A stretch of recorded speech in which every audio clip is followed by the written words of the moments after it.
नमस्कार दोस्तों, बहुत बहुत स्वागत है आप सभी का एक बार फिर से आपके अपने YouTube channel PMS IQ study में। दोस्तों, आज की एक और वीडियो हम लेकर आ गए हैं रेलवे ग्रुप डी व NTPC 2025 परीक्षा के लिए अति महत्वपूर्ण सामान्य ज्ञान व सामान्य विज्ञान के प्रश्नों का।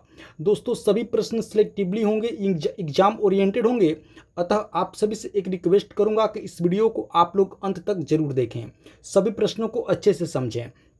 दोस्तों, आगामी रेलवे ग्रुप डी की परीक्षा में और फिलहाल अभी जो NTPC की परीक्षा चल रही है, दोनों परीक्षा के एग्जाम के पॉइंट ऑफ व्यू से सभी प्रश्न बहुत ही महत्वपूर्ण हैं। तो आइए आज की वीडियो हम लोग शुरू करते हैं और देखते हैं प्रश्न। पहला प्रश्न है, किस राज्य सरकार ने कोविड-19 के कारण अनाथ हुए बच्चों के लिए मुख्यमंत्री शिशु सेवा योजना की शुरुआत की है? दोस्तों, बतानी है कि किस राज्य सरकार ने कोविड-19 के कारण अनाथ हुए बच्चों के लिए कौन सी योजना की शुरुआत की है? तो मुख्यमंत्री शिशु सेवा योजना। इसका सही उत्तर आप लोग याद रखेंगे, ऑप्शन बी असम। जी हाँ दोस्तों, असम सरकार ने कौन सी योजना की शुरुआत की है? मुख्यमंत्री शिशु सेवा योजना। इस योजना का उद्देश्य है दोस्तों, कोविड-19 के कारण जो बच्चे अनाथ हो गए हैं उन बच्चों को दोस्तों देखभाल करना, उनको पालना पोसना। जी हाँ दोस्तों, इस योजना का यही उद्देश्य है। किस राज्य सरकार ने शुरू की है? तो असम राज्य सरकार ने। ऑप्शन भी आप लोग याद रखेंगे, सही उत्तर होगा। चलिए अगला प्रश्न देखते हैं। अगला प्रश्न है, आपका भला सबकी भलाई, यह टैगलाइन किस बैंक का है? दोस्तों, बतानी है कि आपका भला सबकी भलाई, यह टैगलाइन किस बैंक का है? तो आप लोग याद रखेंगे, ऑप्शन सी बंधन बैंक का। जी हाँ दोस्तों, आप लोग याद रखेंगे, बंधन बैंक का टैगलाइन है आपका भला सबकी भलाई। आप लोग दोस्तों इसका ऐड देखे होंगे सोशल मीडिया पे या टेलीविजन पे। जब इसकी ऐड आती है बंधन बैंक की, तो इसका टैगलाइन होता है आपका भला सबकी भलाई। तो आप लोग याद रखेंगे, ऑप्शन सी बंधन बैंक का यह टैगलाइन है। चलिए अगला प्रश्न देखते हैं। अगला प्रश्न है, प्रसिद्ध पुस्तक हु स्टोल माई जॉब के लेखक कौन है? दोस्तों, बतानी है कि हु स्टोल माई जॉब के लेखक कौन है? तो इसका आप लोग सही उत्तर याद रखेंगे, ऑप्शन बी सुनील मिश्रा। जी हाँ दोस्तों, प्रसिद्ध पुस्तक हु स्टोल माई जॉब के लेखक कौन है? तो ऑप्शन बी सुनील मिश्रा। चलिए अगला प्रश्न देखते हैं। अगला प्रश्न है, देश की पहली निजी ट्रेन यानी कि प्राइवेट ट्रेन तेजस एक्सप्रेस किन दो स्टेशनों के बीच चलती है? दोस्तों, बतानी है कि देश की पहली निजी प्राइवेट ट्रेन यानी कि प्राइवेट ट्रेन तेजस एक्सप्रेस किन दो स्टेशनों के बीच चलती है, यानी कि कहां से कहां के बीच चलती है? तो आप लोग याद रखेंगे, ऑप्शन सी नई दिल्ली और लखनऊ के बीच। जी हाँ दोस्तों, ऑप्शन सी हमारा सही उत्तर होगा। तेजस एक्सप्रेस जो कि दोस्तों निजी ट्रेन है, प्राइवेट ट्रेन है, ये दो स्टेशनों के बीच चलती है, नई दिल्ली से लखनऊ के बीच। ऑप्शन सी आप लोग याद रखेंगे, सही उत्तर होगा, नई दिल्ली और लखनऊ के बीच। चलिए अगला प्रश्न देखते हैं। अगला प्रश्न है, इंडिया हाउस कहाँ स्थित है? दोस्तों, बतानी है कि इंडिया हाउस कहाँ स्थित है? तो आप लोग याद रखेंगे, इसका सही उत्तर होगा ऑप्शन डी लंदन में। जी हाँ दोस्तों, इंडिया हाउस कहाँ स्थित है? तो आप लोग याद रखेंगे, ऑप्शन डी लंदन में स्थित है। दोस्तों, इंडिया हाउस से आपको यह ध्यान रखना है कि इंडिया हाउस कहने का मतलब ये नहीं है कि यह भारत में है, इंडिया हाउस लंदन में है। आप सभी को दोस्तों बता दें कि इसकी स्थापना 1905 ईस्वी में हुई थी। कब हुई थी? 1905 ईस्वी में, ये भी आप लोग याद रखेंगे। और इसकी स्थापना दोस्तों श्यामाजी कृष्ण वर्मा ने किया था। आप लोग याद रखेंगे, श्यामजी कृष्ण वर्मा ने 1905 ईस्वी में लंदन हाउस की इंडिया हाउस की स्थापना की थी। कहाँ पे? तो लंदन में। आप लोग याद रखेंगे, इंडिया हाउस की स्थापना 1905 ईस्वी में हुई थी। श्यामजी कृष्ण वर्मा ने इसका स्थापना की थी दोस्तों, और ये कहाँ पे है? तो लंदन में है। आप लोग याद रखेंगे, option D London, India house आप लोग याद रखेंगे। चलिए अगला प्रश्न देखते हैं। अगला प्रश्न है, मेनिंजाइटिस रोग किसको प्रभावित करता है? दोस्तों, बतानी है कि मेनिंजाइटिस रोग शरीर के किस अंग को प्रभावित करता है? तो आप लोग याद रखेंगे, ऑप्शन डी मस्तिष्क को। जी हाँ दोस्तों, मेनिंजाइटिस रोग मस्तिष्क को प्रभावित करता है। आप सभी को दोस्तों बताते हैं कि इस बीमारी में मनुष्य की जो मानसिक स्थिति होती है वो क्या होती है? खराब हो जाती है। उसे मेनिंजाइटिस रोग कहा जाता है। किससे प्रभावित करता है? तो मस्तिष्क को। चलिए अगला प्रश्न देखते हैं। अगला प्रश्न है, प्रकाश वर्ष निम्नलिखित में से किसका मात्रक है? दोस्तों बतानी है कि प्रकाश वर्ष इनमें से किसका मात्रक है। तो आप लोग याद रखेंगे ऑप्शन सी खगोलीय दूरी का। जी हाँ दोस्तों, प्रकाश वर्ष किसका मात्रक है? तो ऑप्शन सी खगोलीय दूरी का। आप लोग याद रखेंगे प्रकाश वर्ष लाइट ईयर्स। चलिए अगला प्रश्न देखते हैं। अगला प्रश्न है, विश्व स्वास्थ्य संगठन यानी कि WHO वर्ल्ड हेल्थ ऑर्गेनाइजेशन, इसका मुख्यालय कहाँ स्थित है? दोस्तों बतानी है कि विश्व स्वास्थ्य संगठन WHO का मुख्यालय कहाँ स्थित है। तो आप लोग याद रखेंगे ऑप्शन बी जिनेवा में। जी हाँ दोस्तों, जिनेवा कहाँ पे है? तो स्विट्जरलैंड में है। आप लोग याद रखेंगे WHO का मुख्यालय कहाँ है? तो स्विट्जरलैंड में, जिनेवा में। आप लोग याद रखेंगे ऑप्शन बी हमारा राइट आंसर होगा, सही उत्तर होगा। चलिए अगला प्रश्न देखते हैं। अगला प्रश्न है, किलोवाट घंटा मात्रक है। दोस्तों बतानी है कि किलोवाट घंटा किसका मात्रक है। तो आप लोग याद रखेंगे इसका सही उत्तर होगा ऑप्शन ए ऊर्जा का। जी हाँ दोस्तों, ऑप्शन ए हमारा सही उत्तर होगा। किलोवाट घंटा किसका मात्रक है? तो ऑप्शन ए ऊर्जा का मात्रक है। चलिए अगला प्रश्न देखते हैं। अगला प्रश्न है, कोयला में मुख्य रूप से शामिल है। दोस्तों बतानी है कि कोयला में मुख्य रूप से क्या शामिल होता है। तो आप लोग याद रखेंगे ऑप्शन सी कार्बन। जी हाँ दोस्तों, कोयला में मुख्य रूप से कार्बन होता है। आप लोग याद रखेंगे कोयला में जितना ज़्यादा कार्बन होगा दोस्तों, वो कोयला उतने ही सुपर क्वालिटी का होगा, अच्छी किस्म का होगा। आप लोग याद रखेंगे। आप सभी को दोस्तों बता दें कि कोयला अवसादी चट्टान से प्राप्त किया जाता है। कौन से चट्टान से प्राप्त किया जाता है? तो अवसादी चट्टान से प्राप्त किया जाता है कोयले को। और दोस्तों सबसे जो अच्छी किस्म होती है कोयले की, वो होती है एंथ्रासाइट। आप लोग याद रखेंगे सबसे जो अच्छी किस्म कोयले की होती है तो कौन सी होती है? तो आप लोग याद रखेंगे एंथ्रासाइट। क्योंकि दोस्तों इस एंथ्रासाइट कोयले में कार्बन की मात्रा बहुत ज़्यादा होती है। तो एंथ्रासाइट जो कोयले का सबसे अच्छी किस्म मानी जाती है। आप लोग याद रखेंगे। चलिए अगला प्रश्न देखते हैं। अगला प्रश्न है, तंबाकू धूम्रपान करना स्वास्थ्य के लिए हानिकारक होता है क्योंकि इसमें होता है। जैसा कि दोस्तों आप सभी जानते हैं कि तंबाकू धूम्रपान करना ये सब क्या है? स्वास्थ्य के लिए हानिकारक है। तो बतानी है कि इसमें क्या पाया जाता है। तो आप लोग याद रखेंगे ऑप्शन बी निकोटीन।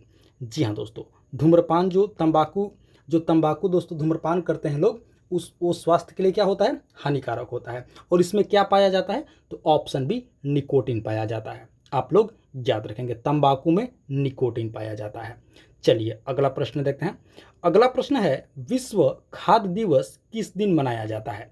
दोस्तों बतानी है कि विश्व खाद्य दिवस किस दिन मनाया जाता है। तो आप लोग याद रखेंगे ऑप्शन ए 16 अक्टूबर को।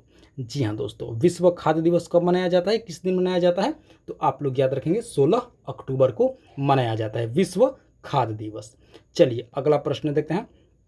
अगला प्रश्न है, गैल्वेनोमीटर के द्वारा पता लगाया जाता है। दोस्तों बतानी है कि गैल्वेनोमीटर के द्वारा क्या पता लगाया जाता है। तो आप लोग याद रखेंगे ऑप्शन सी धारा यानी कि करंट का पता लगाया जाता है गैल्वेनोमीटर के द्वारा। ऑप्शन सी धारा अर्थात करंट। चलिए अगला प्रश्न देखते हैं। अगले प्रश्न से पहले दोस्तों आप सभी से एक रिक्वेस्ट करूंगा, इस वीडियो को अभी तक आप लोग एक लाइक नहीं किए हैं तो वीडियो को एक लाइक कर दीजिए। साथ ही साथ PMS IQ study YouTube channel पर आप पहली बार विजिट किए हैं तो दोस्तों चैनल को भी जरूर सब्सक्राइब कर लेंगे, अपने दोस्तों में इस वीडियो को भी शेयर कर देंगे। चलिए अगला प्रश्न देखते हैं। अगला प्रश्न है, अलेक्जेंडर फ्लेमिंग का नाम किस खोज के लिए प्रसिद्ध है? दोस्तों बतानी है कि अलेक्जेंडर फ्लेमिंग का जो नाम है, किन के लिए इनका नाम प्रसिद्ध है, किस लिए इनको जाना जाता है? तो आप लोग याद रखेंगे ऑप्शन डी पेनिसिलिन की खोज के लिए। जी हाँ दोस्तों, अलेक्जेंडर फ्लेमिंग ने पेनिसिलिन की खोज की थी। आप लोग याद रखेंगे ऑप्शन डी हमारा राइट आंसर होगा, सही उत्तर होगा पेनिसिलिन। चलिए अगला प्रश्न देखते हैं। अगला प्रश्न है, कांच का नीला रंग इनमें से कौन प्रदान करता है? दोस्तों बतानी है कि कांच का जो नीला रंग होता है इनमें से किस कारण से होता है? तो आप लोग याद रखेंगे ऑप्शन ए कोबाल्ट ऑक्साइड के कारण। जी हाँ दोस्तों, कोबाल्ट ऑक्साइड कांच को नीला रंग प्रदान करता है। ऑप्शन ए आप लोग याद रखेंगे, सही उत्तर होगा। चलिए अगला प्रश्न देखते हैं। अगला प्रश्न है, नील द्वीप का नाम बदलकर कौन सा द्वीप रखा गया है? दोस्तों बतानी है कि नील द्वीप का नाम बदल करके कौन सा द्वीप रखा गया है? तो आप लोग याद रखेंगे ऑप्शन सी सुभाष चंद्र बोस द्वीप। जी हाँ दोस्तों, नील द्वीप का नया नाम बदल करके क्या रख दिया गया है? तो ऑप्शन सी सुभाष चंद्र बोस द्वीप। चलिए अगला प्रश्न देखते हैं। अगला प्रश्न है प्रतिष्ठित ज्ञानपीठ पुरस्कार इनमें से किस क्षेत्र में उत्कृष्ट योगदान के लिए प्रदान किया जाता है? बताइए दोस्तों कि प्रतिष्ठित जो ज्ञानपीठ पुरस्कार है, इस पुरस्कार को किस क्षेत्र में उत्कृष्ट योगदान के लिए प्रदान किया जाता है? तो आप लोग याद रखेंगे ऑप्शन सी साहित्य के क्षेत्र में। जी हाँ दोस्तों, साहित्य के क्षेत्र में जो लोग उत्कृष्ट योगदान अपना देते हैं उन्हें ज्ञानपीठ पुरस्कार दिया जाता है। ऑप्शन सी आप लोग याद रखेंगे साहित्य। चलिए अगला प्रश्न देखते हैं।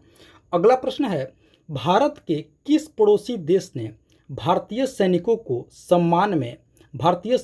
सम्मान में एक स्मारक बनाने की घोषणा की है? देखिए दोस्तों, बतानी है कि भारत के किस पड़ोसी देश ने भारतीय सैनिकों के सम्मान में यानी कि इंडियन आर्मी के सम्मान में एक स्मारक बनाने की घोषणा की है। तो आप लोग याद रखेंगे वो भारत का पड़ोसी देश है बांग्लादेश। जी हाँ दोस्तों, ऑप्शन डी हमारा सही उत्तर होगा। बांग्लादेश ने दोस्तों भारतीय सैनिकों के सम्मान में एक स्मारक बनाने की घोषणा की है। ऑप्शन डी हमारा सही उत्तर होगा। आप लोग याद रखेंगे बांग्लादेश। चलिए अगले प्रश्न की ओर बढ़ते हैं। अगला प्रश्न है भारत की सबसे बड़ी नेशनल लाइब्रेरी कहाँ पर स्थित है? दोस्तों बतानी है कि भारत की सबसे बड़ी नेशनल लाइब्रेरी कहाँ पर स्थित है? तो आप लोग याद रखेंगे ऑप्शन डी कोलकाता में। जी हाँ दोस्तों, भारत की सबसे बड़ी लाइब्रेरी जिसका नाम है नेशनल लाइब्रेरी कहाँ पर स्थित है? तो ऑप्शन डी कोलकाता में स्थित है दोस्तों। चलिए अगला प्रश्न देखते हैं। अगला प्रश्न है महाराज वीर विक्रम हवाई अड्डा किस शहर में स्थित है? दोस्तों बतानी है कि महाराज वीर विक्रम हवाई अड्डा किस शहर में स्थित है? तो आप लोग याद रखेंगे ऑप्शन डी अगरतला में। जी हाँ दोस्तों, महाराज वीर विक्रम हवाई अड्डा किस शहर में स्थित है? तो ऑप्शन डी अगरतला में।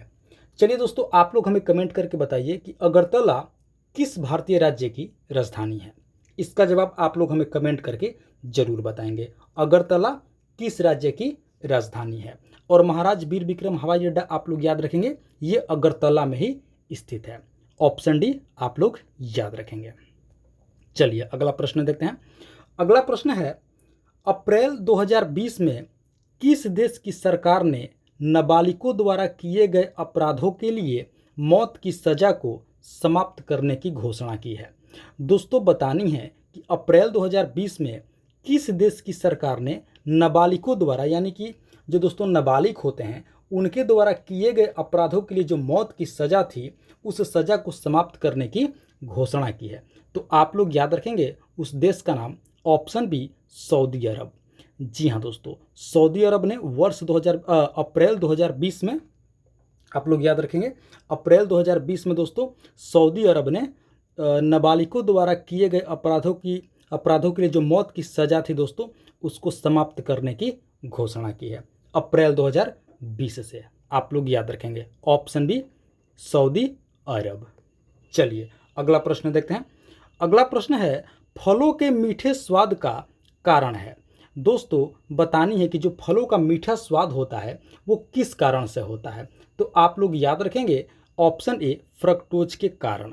जी हाँ दोस्तों, फलों में मौजूद फ्रक्टोज नामक शर्करा होता है, इसी के कारण फलों का जो दोस्तों स्वाद होता है वो मीठा होता है। तो ऑप्शन ए आप लोग याद रखेंगे फ्रक्टोज, उस शर्करा का नाम है फ्रक्टोज। तो दोस्तों ये थी हमारी आज की रेलवे ग्रुप डी व एनटीपीसी 2025 परीक्षा के लिए अति महत्वपूर्ण सामान्य ज्ञान व सामान्य विज्ञान के प्रश्नावली वीडियो। आशा करते हैं वीडियो को आप लोग अंत तक जरूर देखे होंगे, सभी प्रश्नों को अच्छे से समझे होंगे और याद भी कर लिए होंगे दोस्तों। तो आप सभी से एक बार फिर से रिक्वेस्ट करूंगा कि वीडियो को अभी तक एक लाइक नहीं किए हैं तो वीडियो को एक लाइक कर दीजिए। साथ ही साथ PMS IQ study YouTube channel पर पहली बार विजिट किए हैं तो दोस्तों चैनल को भी जरूर सब्सक्राइब कर लेंगे, अपने दोस्तों में इसे शेयर भी जरूर कर देंगे। तो दोस्तों मिलते हैं एक और मोस्ट इंपॉर्टेंट वीडियो ले करके, तब तक के लिए आप सभी का बहुत बहुत धन्यवाद। जय हिंद दोस्तों।